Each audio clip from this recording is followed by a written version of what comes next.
It's Dana from Added Beauty. All right, let's talk about it. So today, I want to talk about procrastination because, yeah, sometimes I have that issue. Sometimes it's not that. Sometimes I'm just really, really busy. What about you though? Do you find yourself procrastinating or, just putting things off? I think sometimes the studies are showing that it's really not that you don't want to do something, it's that you're overwhelmed. And with everything that's happening in the world right now and everything that people are carrying, it's easy to be overwhelmed. And so that could translate into procrastination. So, how do we get around it, right? I think we have to work on thinking ahead and planning instead of kind of just waiting and hoping you can squeeze it in, right? So for me, it could be homework not at trying to click send at 11:58 when it's due at 11:59 on a Sunday night. I think last Sunday I had my homework done, well before that, and I was sitting on the couch and I slid into the couch and fell asleep.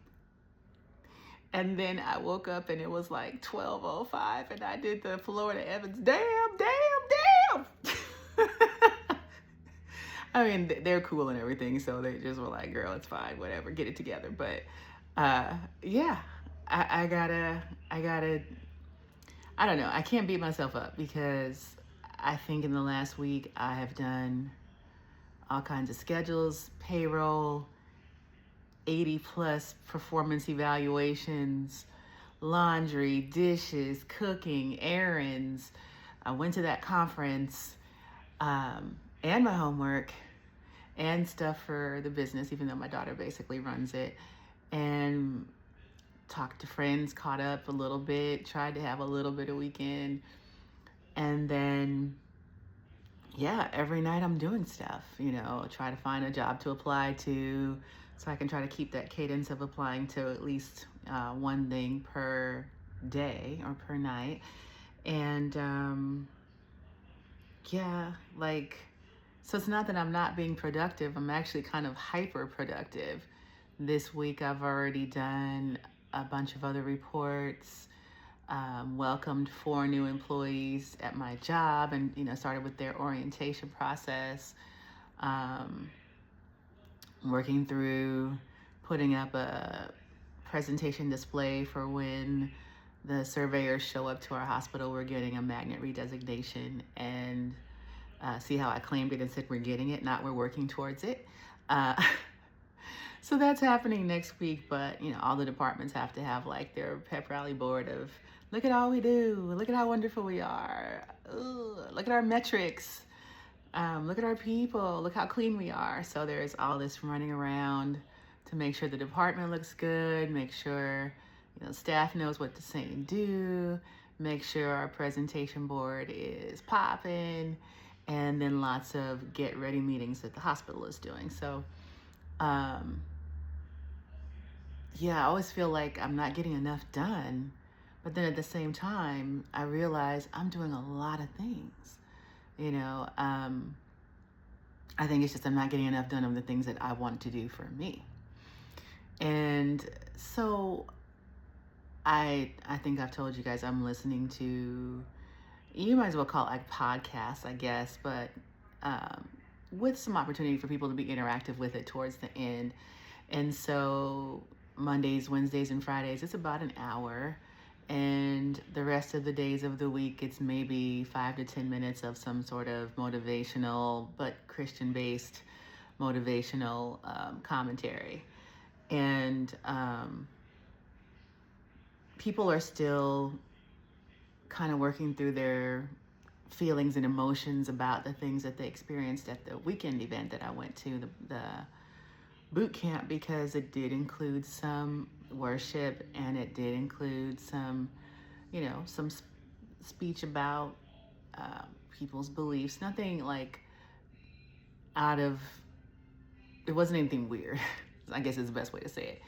it would be like, if some scripture was quoted and people, kind of co-signed this or that, or talked about their experiences at different points. And it wasn't scripted that way. It was just people felt it in the moment, and the room kind of got taken over with the Spirit, and it went on for a while. So a lot of people are still trying to process that, and also process what they feel like they got out of it in terms of motivation to get with it on their businesses. Like, get started now, figure out what your idea is, and then start executing. And a lot of people had the idea, some people didn't have the idea, some people are still working through what the idea is, but they have some basic tools that they could get started if they wanted to do it. And so now people are still, as is human nature, a smaller percentage probably, I don't know what the percentage would be, but some people jumped on right then and they are doing it. They I got my idea, I've got kind of like a basic action plan at this point. I know how to figure out who my customer is and how to reach them, and do it in a way that holds integrity and doesn't feel smarmy or too salesy and all those kinds of things. That's great. Those people are like, pew, let's go. And then there's the ones that are like, yeah, I think I got it. I'm pretty sure I got it. I want to do it, but they're right on the edge. And then there's the ones that are, going to fall back into the, yeah, I heard it. Yeah, I know it, but I'm still not quite ready. And so, like, which one of those are you? Which one of those am I? For me, I'm a doer, but I also am a planner. So I am trying to push myself past that moment of, like, it doesn't have to be perfect before you start.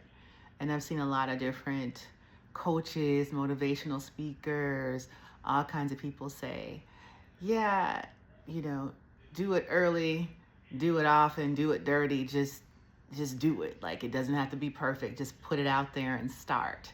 And then you perfect it as you go, which this is an experiment in that, right? I'm sitting in my chair in my living room, and, I still have on my work sweater. I got my house shorts on. I did put my lipstick back on though. And, I'm doing it dirty, right? I mean, I'm physically clean, but you know what I'm saying. It's not like a big production value or anything like that. I'm just talking. I'm just thinking about how I'm going to motivate myself and start executing on all of these wonderful ideas that I have. And a lot of, I don't know if you can hear the siren in the background, but one just went by. That happens a lot in Long Beach, by the way. But anyway, you have to do some self-motivation sometimes, right? Because, sometimes by the time I get to doing these videos, it might be 10, 11, sometimes midnight. And I'm like, ooh, I could just go to bed and try again tomorrow. Or I'm like, no, you said you were going to do this. Come on, girlfriend, let's do it. And so here we are. Not perfect by any means. I miss a day here or there. And it's interesting too, because even the person whose masterclass I took, who said, yes, you should do 100 days, do a video every day.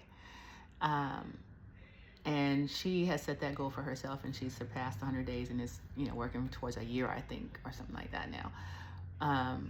Yeah, I'm not going to hit 100 and 100. I'm going to get as close as I can. But it was interesting because even she said in the last day or two, because she posts a video every day. So, a lot of days I'll catch some or all of the video. And she said, yeah, if one a day is too much pressure on yourself, then don't do that, right? Like, maybe do a couple times a week, or do one longer one once a week, and that may work out better for you. And I'm still going to try to keep up pace with a decent volume of videos, and I will eventually get to 100 and try to see where I am and see if I'm going to keep going past that. but I am not going to make myself feel shamed if I don't hit one a day. I'm going through some extraordinary circumstances, and I'm doing the best I can. And I think that part of talking about adding beauty, adding rest, adding more peace, adding more joy does not include adding more pressure. Now, I do believe that you have to, do the work, right? Faith without works is dead. You got to do the work. You can't just sit around and wait for your man to show up and, your husband or whatever, but it turns out it's the UPS man knocking on the door. Ain't gonna happen, sis. You have to put yourself out there some kind of way, right? And the same with this. If I want to get to a point where I have really a community, I don't want it to say an audience, a community that of like-minded, probably mostly women, who are working on mental, spiritual, physical, and financial wellness, and who want to do it in style. You guys are my tribe. If you are sometimes overwhelmed, sometimes just pissed off, sometimes, a little sad, but, mostly very grateful, mostly feel very blessed, but also still want some more, you're my tribe, you're my peeps. And, part of saying we want to add beauty to our lives is not making it uglier, right? We've got to work towards it, but also give ourselves that grace. Give ourselves that moment to rest. And give ourselves that moment to recharge. And that's okay. We hyperachieve. We are, the most educated, the most try hard, the most having to deal with code switching half the day or more, the most having to deal with microaggressions and drama, the most pay disparity, the most all of these things, but also really the most beautiful in so many ways because you're just so multifaceted, and because of your heart, because you give with the only intention of wanting to see people be all right. And that's a beautiful thing. You just got to remember to also give to yourself too. And keep remembering that, because it's easy to lose yourself in that when you're taking care of everybody and their mama, literally. It's easy to lose yourself in that. And I also feel like it makes it harder to attract the things that you want and the people that you want if you are not as vibrant as you know yourself to be inside, right? You have to be emanating or emitting or whatever you want to call that to draw that into you. And I guess people call that manifesting. Everybody's manifesting something these days. But all it is really is putting out the energy you want to receive, but in the right way, not just exhausting yourself and running around putting out energy so you can say you put out energy and you trying to save the world and sister save them instead of captain save them, you sister save them. But no, save yourself too. Save yourself too. Save some for yourself. Fill up your glass first so you can pour some out for some other folks, right? You're supposed to be able to give from your overflow.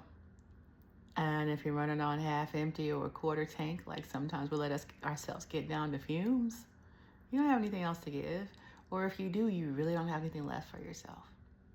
So I feel like sometimes procrastination can be just a sign, like I said, of overwhelm and exhaustion, and just needing to kind of park it for a minute, take those breaths, and then say, all right, I can give you this much. And at a point, I have to stop. At a point, I got to stop working for the day. At a point, I got to go home.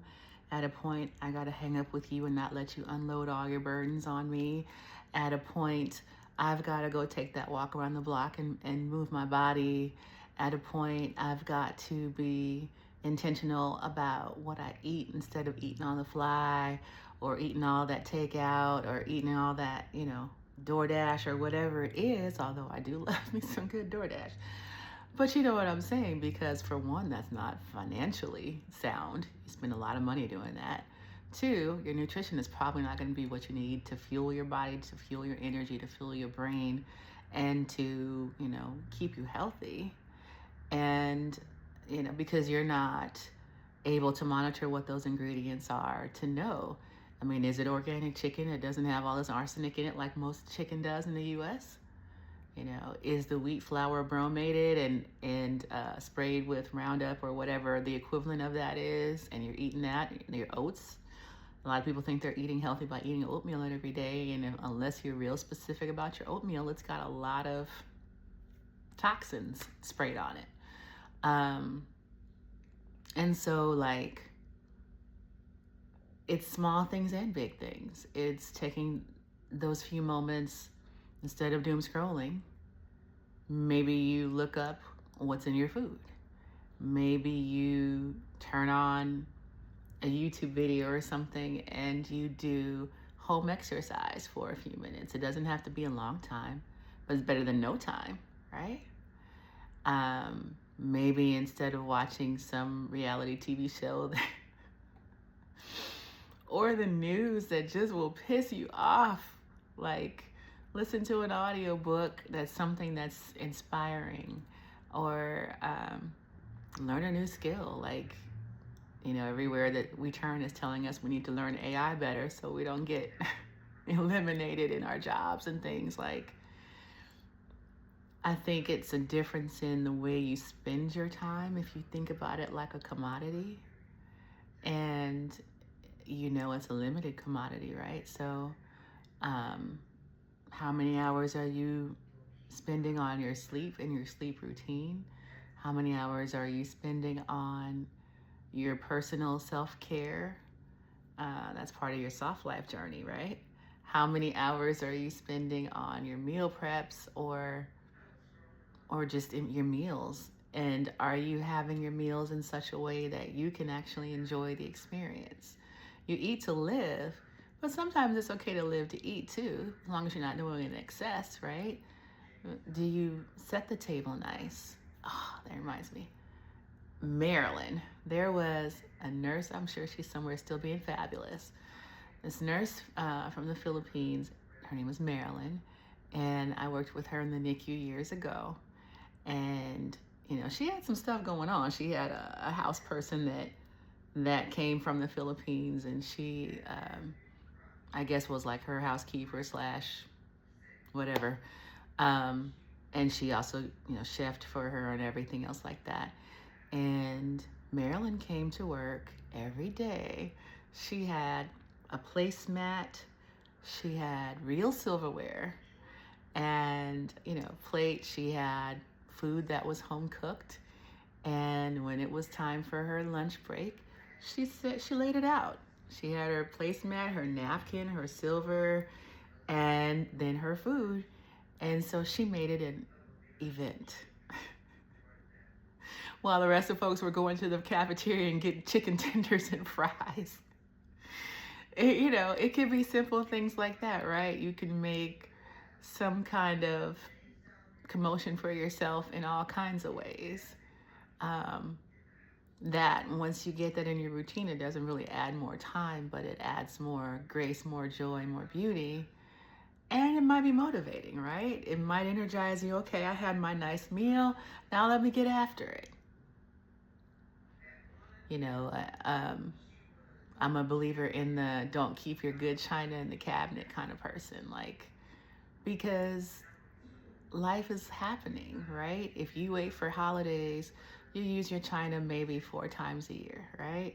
Christmas, Easter, Thanksgiving, maybe just 3.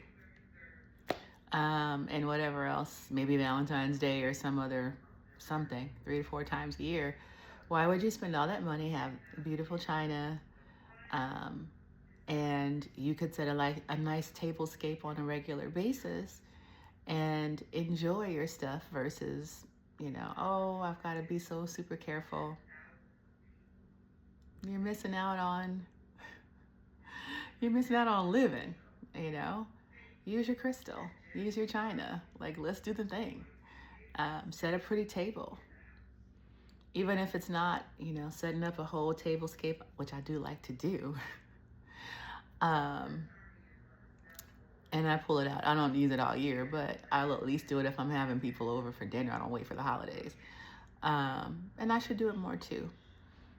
But like, do you have your favorite, like I do, my favorite teacups or my favorite wine glass, or, what's your creature comfort thing that makes you feel cozy while you do plan your empire? Like, be intentional about that. Maybe you set your nice popcorn bowl and your red wine like Olivia Pope. And then you go about all of your logistics and planning to knock them out. Mama said knock you out, right? So let's do it. But yeah, I think I want to focus on being more intentional with setting myself up for success in those ways. Just giving myself the pleasantries around it so it doesn't feel like I'm working.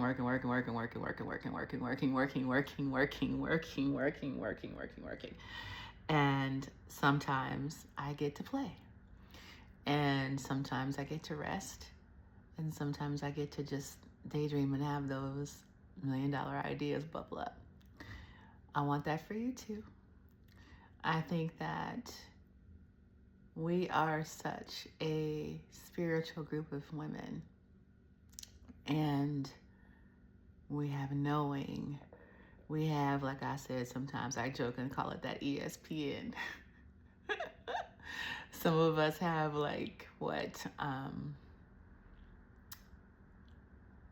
premonitions. Things come to you in dreams.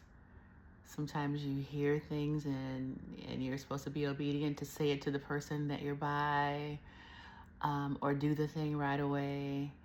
And I think we kind of get it beat out of us, for lack of a better word, through stress, through busy, through people not understanding that gift and kind of poo-pooing it or making you feel like you're the crazy one for having it, when we should all be, we're sentient beings. We should all be able to tap into the energy that's around us, the energy that's in us, the energy that we put out, to our intuition. Some would call it Holy Spirit. And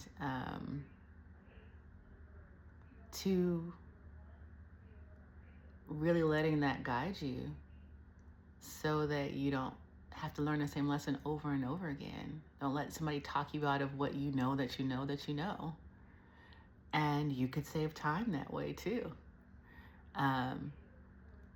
You could save energy that way. And over time, that'll also help you to not procrastinate, right? Just, what's the right thing. Let's do that. And so I'm working on that too. Being more intentional, listening for more discernment and clarity. But you gotta be ready, because when you ask for discernment and clarity, you will get it. And then you have to decide what you're gonna do with it. So I am going to go work on my $1 million idea right now while I'm doing this video, and it's not 11 o'clock at night. It's like, 6. I have time. I have still motivation and energy. So I'm going to take advantage of that. And I hope that you find a few minutes for yourself to, self-soothe or rest or just appreciate yourself. And recognize, even if nobody else recognizes for you, how hard you work, for how many people, how much good you put into the world. And it's okay to go, all right, girl, you did enough for today. All right, let's take a breath, right?